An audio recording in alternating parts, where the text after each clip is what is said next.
watch a flick with me. Famous scenes with drama queens and heroes acted out there on the silver screen. Come grab a seat, popcorn is on me. Hello, welcome to Meet Me at the Movies. I am Noel T. Manning II. I am the sequel, the trilogy, Thomas Manning, right here. Hollywood Manning right there beside us. Good to see you, man. Welcome. Disappointing third installment in the trilogy. Yeah, that's me. Happy to be here as always. Yeah. Greg Tillman back there kind of agrees, feels the same way, don't you? Yeah, well, you know, he's your son. I'm not going to badmouth him. You're not going to badmouth him? At least on camera. At least on camera. Yeah, So yeah. I appreciate that. We appreciate it. Well, we're glad to be back here in the studios. I think Greg said it's been since November that we've actually had a studio appearance. You could ask the audience if they've missed you, but I don't know if you want to know the answer. We do know. Well, we've been here, so we shouldn't really ask if they've missed us or not because we actually have been here, right, Thomas? Yeah, we've done some Zoom audio Yeah. stuff and Zoom video as well. So That's right. yeah, we've been. Yes, Zoom was designed to see your faces, so they were zooming in. Yeah, That's so true. That's true. We've done both, but we're glad to be back here in the studio, and hopefully we can keep this track record going at least twice. And since Tom Brady's out of the playoffs, that's the reason that we're coming back in. Listen, yeah, that's the real beauty of everything right now. That's exactly So, yeah. right. Everything. It's a happy day because we know that things are going to be different this go round. Grass is greener, the sky is a little bit bluer. It's just everything is. I can breathe a little bit better. That's exactly right. Well, we've got some movies to talk about. Also, interview with Andrew Garfield later in the show. We're really happy to talk with him. And I got to say, pretty amazing. The Spider-Man film is like the #6 film of all time now, and it is just continuing to do incredibly well at the box office. So really glad to see it. One of my favorite superhero films of all time. Any just quick notes you want to make sure you mention about that?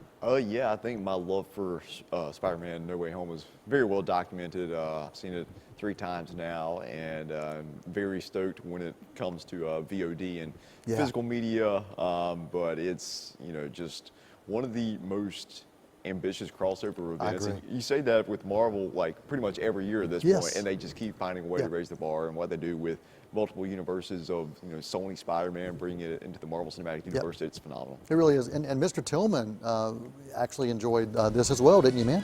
Oh yeah. Dark Knight's probably still at the top of the pile for me, but it may be a close second actually. Yeah. Well, so Dark Knight and the Spider-Man.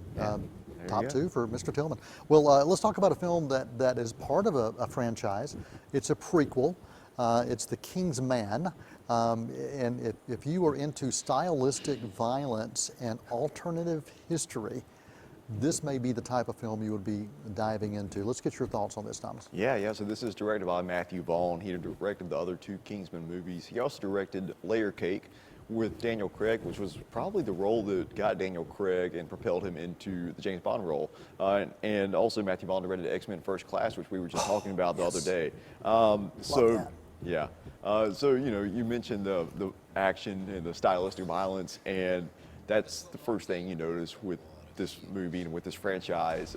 It's choreographed and directed, and just the way it's imagined visually is much more creative than pretty much 90% of blockbusters you see today. Yeah. A lot of blockbusters, the action is poorly edited, and the camera work is very shaky, and you just can't really get a coherent grasp on the emotional stakes of everything. But with the Kingsman movies, the way the camera is moved around the action and the way the stunt performances are, you're fully engrossed and fully enthralled in the weight of the moment. I will say that with the Kingsman films, each shot matters. Would you agree with that? Yeah, I would definitely agree with that. Yeah, and you mentioned the shots and the cinematography here. So Ben Davis is the director of photography here. He's had a pretty busy year.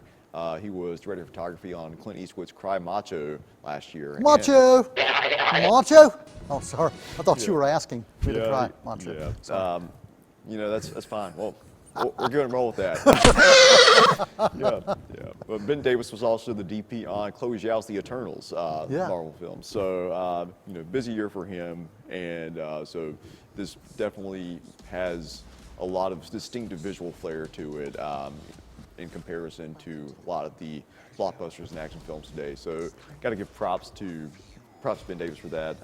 And then just as far as the character work here and the story and the narrative, it's really fascinating in the sense that you think this character over here is going to be the focus of the story, but then something happens and you realize that that character was only meant as service for the foundational development of this other character over here, or for this big plot development over here.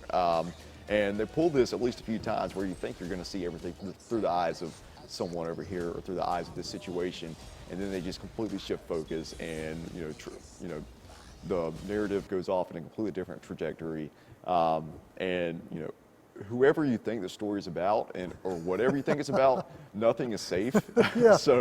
I just like seeing things that keep me on my toes, and it's definitely not formulaic. So. And that's a difficult thing to do well, where you're talking about shifting the focus, where it doesn't feel jarring and feel completely out of place, but it really, really worked for you in this. Yeah, and everything definitely has that tongue-in-cheek feel that we've gotten to know from the Kingsman franchise, but it's also balanced with some really deep sincerity. There's a lot of raw emotion, just really interesting character decisions. Just like I said, because no one is safe. And the casting performances are phenomenal. Ray Fiennes, he's the character I'll say who has the most screen time, and he's all in. Also, Jimon Hansu, he's just one of our generation's finest actors. He really is. I love him on anything. I'm just completely entranced anytime he's on screen. And he can play anything. He really can. Yeah, he can do action, drama, comedy. He can do it all. And then also Rhys Ifans in this as Rasputin. It is just an unhinged, wild, over-the-top performance, and I couldn't look away whenever he was on screen. But this movie, in the midst of all that, also explores the theme of pacifism and pacifism's importance and also potential limits. Interesting. Just quite pleased overall with what I saw from the Kingsman. Pleasantly surprised because I'd gone into it hearing some lukewarm reactions, lukewarm reviews, but I was quite pleasantly surprised. Yeah. Well, and you enjoyed the other ones as well, and it's a movie we've been waiting for a little while. It was delayed a few times because of the pandemic. So we're happy that we finally get a chance to see it on the big screen. What is your rating or final thoughts you want to make sure you share about the Kingsman? Kingsman, I'm going to give it a solid B. And I'll definitely watch it again. It's coming to Hulu on February 1st, Hulu in the U.S., and it's currently in some limited theaters. But you mentioned one we've been waiting on for a while. I think we saw the first trailer back in 2019. Yeah. So here we are, beginning of 2022, finally. It really is bizarre this time, seeing these films that we've been hearing about and seeing pieces of for years. And now we're finally getting a chance to check them out. I want to talk about a film called Come On, Come On. Joaquin Phoenix, we know, Oscar winner, a multi-award winning actor who comes from a family of acting talent. His brother River died way too soon, and River was one of those that so many said had the potential to become a multi-Oscar winner, and it's great to see that his brother is kind of following in that. There's a Mike Mills film called Come On, Come On, that is a fish out of water family story. You can actually find this video on demand now. This comes from A24. That's right. And it's at the core of this film, and it's a black and white film, and we've seen a lot of black and white films that we've talked about, and there's just something simply beautiful about a black and white film that's done well, that allows you to dive into the characters more at times, and also dive into the setting, the cinematography. But this film looks at parenthood, it looks at joy, it looks at personal loss, it also looks at the imperfections that we all have on our journey, the journey called life. I really think other things that thematically I came across from with Come On, Come On is that life is messy, but it doesn't mean we should not engage and embrace the chaos. That's kind of part of what it is because of that chaos. And if we take the time to embrace it and accept it, we can discover deeper understandings about who we are and also deeper understandings of others. And I love a film that can make you think not just about the characters that you're seeing, but also who you are. And this film does that, and it does it very well. It will make you think about relationships of your own as it unfolds. Yeah, so I haven't had a chance to see Come On, Come On in full yet. I have seen bits and pieces, and I've listened to the score for it, and I actually had the opportunity to sit in on a Q&A with Mike Mills, the director of the film, and ask him a question about the score, because the score is composed by the National, the Bryce and Aaron Dessner. They're great musicians who've collaborated with like Taylor Swift before. So of course I had to ask a question about, I had to fit in a question about the National in there. And they also did Cyrano. They did do Cyrano. Yes. That's correct. It was not the Weekend. Not the Weekend. It was the National. National. Yeah. But Mike had some really interesting things to say about the collaborative process with the Dessner brothers, and how basically their, the sound of the movie was like, and the sound of their music was the sound of the relationship between Joaquin Phoenix's character and Woody Norman's character. Yes. This nephew and this uncle, and just hearing someone talk about the importance of score and the importance of just atmospheric sound. Right. And I don't think all directors quite understand and appreciate. They all do to a certain extent. Try to do something with it, but not all directors can have a really great grasp on, just the significance of music to character, and character to music. And and I think you nailed something as well when you were talking about the importance of utilizing music within sound and sound mixing and atmospheric, finding a way to combine those. And we've seen composers now over the years who have created music that in many ways becomes sound effects that you would see sound effects artists, Foley artists do, but you're now seeing composers doing that intentionally, and it really does work. This movie, I really did appreciate it, and I think if you are looking for a relationship drama, this may be one to take your time to. It's a B rating for me on this. Final thoughts, questions, or thoughts? So based on what I have seen, I've seen certain scenes from the movie. Joaquin's performance very subdued, and I would say, based on what I've seen, I actually prefer this performance of his to the performance in Joker, which won him his Academy Award. I mean, they're completely different films, but when you're just looking at them as a Joaquin Phoenix movie, this is the type of Joaquin Phoenix movie I prefer. I'm right there with you. You and I both were not huge fans of the Joker.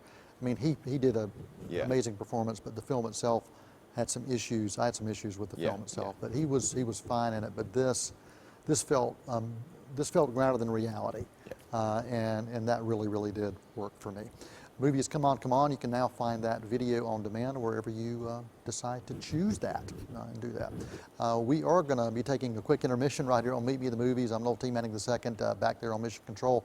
Mr. Greg Tillman, any thoughts you want to check out? Come On, Come On. Are you looking for a family? I like Joaquin Phoenix. I love black and white. Yeah. Where can we find this film? Anywhere. Is this theatrical? It was theatrical. I know Kingsman is. But now it was theatrical, but now it's on video on demand. Okay. So yeah, we had a theatrical release during award season, but now you can find it VOD anywhere. So if you do Google, Apple, pretty much anywhere that you want to purchase your VODs, you can do that. We're going to take a quick intermission. We're going to come back. We're going to have Andrew Garfield interview I had a little bit earlier. We're going to share that with you, and then Thomas is going to review Beyond the Infinite 2 Minutes, interesting foreign language, international time travel. Stick around.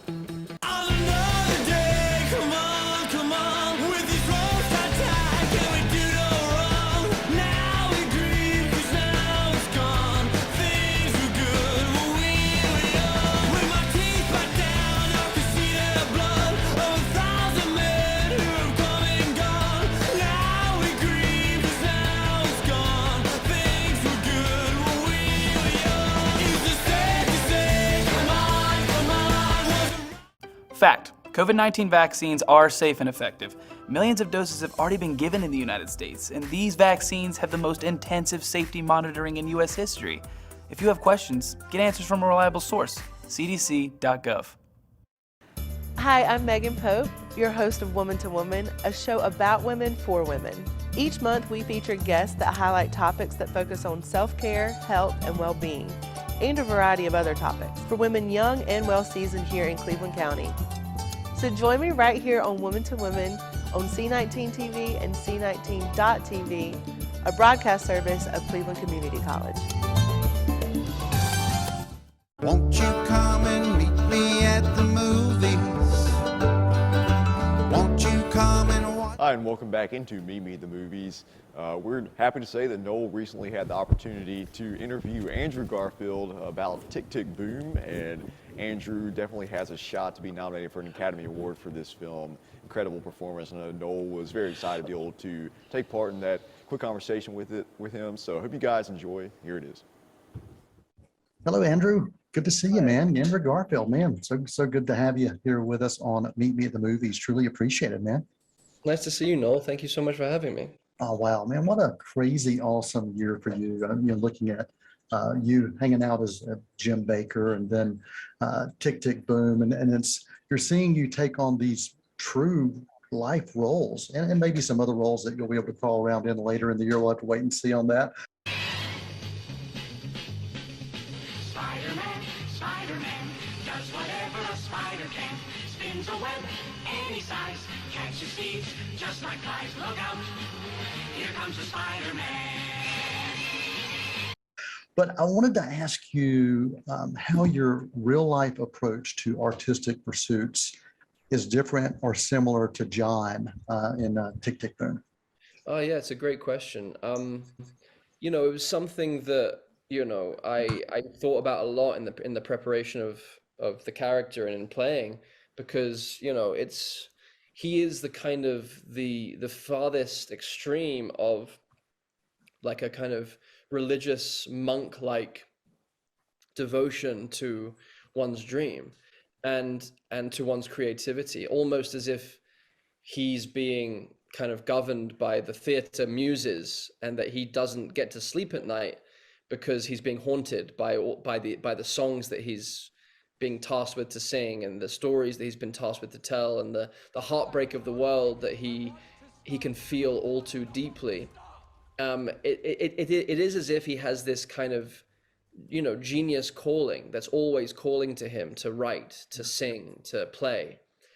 And I think any one of us can feel an identification with that. I think we all have this thing that calls to us, whether it's to be a writer, an actor, a reporter, or an interviewer, or a chef, or whatever it is. We feel there's something always tugging at us, and I think that's one of the things that is making people connect with this story, because it's universal. Like we all have that thread. So for me, I feel a real kinship with John in terms of this feeling haunted by one's calling and devotion.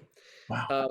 Because I do believe that there's no better way for me to spend my time than making stories, telling stories that unite people, telling stories that inspire, that awaken, that illuminate, that can create and induce passion or a remembrance of, in particular this film. I think it can induce people's remembering their own primary dreams, whether they're living them or not. And I think that's when something transcends making a film and it becomes impactful in someone's life. That's what really excites me.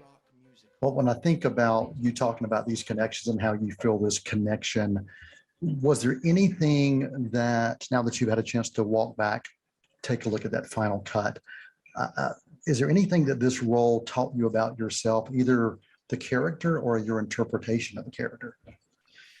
Yeah, I mean, it definitely showed me that I want to spend my time this way. Like John discovers, there's no other way I want to spend my time. But it also showed me that I want to be able to have as much ordinary life as possible, so that I can carry on going back into my artistic work with a full cup. And obviously the thing that John struggles with is, somewhere deep down for me, he knew that he didn't have a lot of time on this earth. He knew he was going to pass away young. That's an unconscious thing. I don't think it's a conscious thing, but the fact that he did die at the age of 35 of a aortic aneurysm on the eve of the first preview of Rent off Broadway is a kind of synchronicity that can't be ignored. Yeah. And the fact that he wrote this musical called Tick, Tick, Boom, where he was afraid that his heart was going to explode, can't be ignored. For me, playing the character anyway, and actually it adds a layer of profundity, this idea that he knew, and even in the breakup with his girlfriend that he loves so deeply and that he wants to have children with and that he wants to have a family with, there's some strange unconscious protection of her, in the sense of like, I don't want to leave you a widow, I don't want to leave you a single mother of our children. I think that unconsciously is being played out underneath all of his reasons for focusing on his work and having to set this person that he loves free. Yeah. Well, my dad was a musician, a writer, and a visual artist, and at times his search for creative expression tortured him. And he passed away this past year. And I just want to tell you that this film really spoke to me, and your interpretation of this character spoke to me as well. So I just want to thank you for that. Oh, thank you. I'm sorry for your loss, and I know that experience, and yeah, I'm sending you my love in that way. Thanks, Andrew Garfield. Thanks for joining us right here on Meet Me at the Movies. Thanks, Noel. Appreciate it. Appreciate you, buddy. Take good care. Thank you. That was Andrew Garfield speaking to our very own Noel Manning about Tick, Tick, Boom. And Noel, I know that that was conversation you've been hoping to have for a long time. You finally got a chance for it. So tell me, walk me through it a little bit. It was such a nice guy. That was the thing that came across. And also really appreciated that he actively listened to the questions, and he was really deep and thoughtful. I'm sure that everybody felt that way as they saw this interview. He was just engaging, and I really did appreciate the time he took. Anytime I get a chance to talk to filmmakers, whether they're cinematographers or screenwriters or composers or acting talent, but there are some that once you step back from, I think you realize how much they appreciate it as well. And he does hundreds of these kind of junkets and interviews, but the fact that he cares and it came across, I really appreciated that. Yeah, I feel like you probably could have just asked him something as simple as what's your favorite color, and he still would have given you the best answer that anybody's ever given to that Exactly. question. So, yeah, he would. You would feel like, man, that was awesome. You nailed that. You nailed that answer. So Mr. Tillman, Garfield, do you appreciate what he does as far as acting talent? Oh, I think he's a really terrific actor. What was the Korean War film he was in 2 or 3 years ago? Well, he was in Hacksaw Ridge, That's it. which was that World War II? brilliant. Yeah, he was very good in that. Yeah. I think he's a little underrated, actually. I like him a lot. Yeah, I agree. Underrated. I mean, this year, he had some great roles with Eyes of Tammy Faye, and then of course seeing him and maybe some other things as well. But yeah, Tick, Tick, Boom is one Thomas and I both truly did appreciate. Well, Thomas, there's a time travel film that we're going to talk about that crosses universes, and this is a foreign language film as well. And you got a chance to see this as part of a festival circuit. Well, yeah, this was actually originally premiered at the Fantasia Film Fest back in the autumn of 2021, and now it is getting a VOD release. And this is a Japanese production, and it was actually made by a theater troupe in Japan. And and they basically shot, directed and produced the whole thing like in their hometown. And it's extremely low budget indie filmmaking, but it's like it is low budget indie filmmaking, high concept. Yes. At its finest. And Beyond the Infinite 2 Minutes is what it's called. Yeah, I should have mentioned that first. But all right. Thank you for covering me there. Yeah. So there have been many films that explore the concept of time travel, and they cross genres. You got action adventure, you have thriller, you have some horror, you got drama. Hot Tub Time Machine, got comedy. Yeah. So this one is definitely more in the vein of comedy. I would say it's more of a dramedy than a pure comedy like Hot Tub Time Machine, but it's definitely something that I found myself laughing a lot. But it still has its fair share of thrilling and dramatic moments. And it's a film that there's a quote from this movie that I think sums up its thesis, and it's we shouldn't know the future. Basically, the dangers of thinking you have an understanding of what the future is going to hold, and then trying to craft your life, trying to craft your decisions around what you think the future should be, and how it's basically cautionary warning against trying to control everything because you think you know where it's going. It's, you know, live more in the moment. Appreciate more where you are right now, and appreciate the people you're with, and appreciate the emotions that you're feeling, rather than trying to, you know, mathematically, you know, precisely just calculate everything around, you know, every decision you make. Yeah, I think it's interesting because when you talk to people truly about, would you like to know what your future holds? Many times people are like, yeah, I want to know, you know, where am I going to be 3 years from now? Where am I going to be in the next 6 months? Where am I going to be in the next 2 minutes? You know, I mean, what, you know, because that way that'll help me plan and think and know what to do. But sometimes knowing that future, you may not be appreciative of some of those things that you know. I mean, if you, in 6 months from now, if you find out that your parents are going to die, is that a future you want to know right now? Maybe yes, because you could maybe change the way you interact with them, but also talk about living with that grief of knowing it's coming. So yeah, good thoughts. Yeah, and so the screenplay is written by Makoto Ueda, and it's directed by Junta Yamaguchi, and he was also the director and the cinematographer, and just the way the shots are choreographed and blocked. They're theater actors, so they understand. They understand going and delivering their lines just you know, rapid fire, but also hitting their marks and timing everything perfectly. And doing that with the camera is a whole other story, and they translate over from like their theater performances into cinematic performances very well. And there were maybe like only 4 or 5 just like hard cuts in this movie, and the rest of it just looks like you're watching a single take. Wow. And it's a time travel movie, but the catch is there's only 2 minutes between the forward and the past that you can go to. Wow. I mean, 2 minutes into the future and past. That's the correct term for that. Yeah, got you. Understood. Yeah. Understood what you're saying. So then they kind of try to find ways to manipulate that. Are there more than 2 minutes we can go ahead, or more than 2 minutes we can go back? And just the way that plays into the character dynamics is very, very fascinating. And the main character of Kato, it's anchored by this really just beautifully subtle and grounded performance. And you know, the emotional arc is crafted around him. The emotional arc of the entire narrative is crafted around him. And a lot of times he's just kind of passively sitting in the background observing everything, while all of this other stuff is going on around him. And we almost felt like, I feel like he was almost standing for the audience in some aspects. So. Well, it's a film that's hard to find, but you can see it on the festival circuit right now. And but check out the trailer for it if you get a chance. It's called Beyond the Infinite 2 Minutes. Anywhere else people can maybe look for this? I know Vimeo. I was looking and I found that they've got a site specifically on Vimeo as well. Oh yeah, I think that's mostly where you're going to find it for right now. Okay, cool. What's your rating for Beyond the Infinite 2 Minutes? I'm going to give a solid B+ to Beyond the Infinite 2 Minutes. B+ rating for Beyond the Infinite 2 Minutes. I do love time travel films. I always have. Always been drawn to them for some reason, and I've tried to check out all of them, the good, the bad, and the ugly. Movie quote of the week, to wrap things up. We are about out of time right here. This comes from Come On, Come On, and I really like this quote. Kids tend to think more freely. Adults, when they think in a very tight space. Any final thoughts or comments before we wrap up? Life moves by pretty fast. If you don't stop and look around once in a while, you might miss it. Absolutely. Greg Tillman, thanks for spending time with us right here and keeping us in line in Target. Like I had a choice, I had to be here. No choice. Yeah, exactly. And you probably ought to water that plant back there behind you. It's looking pretty nasty, man.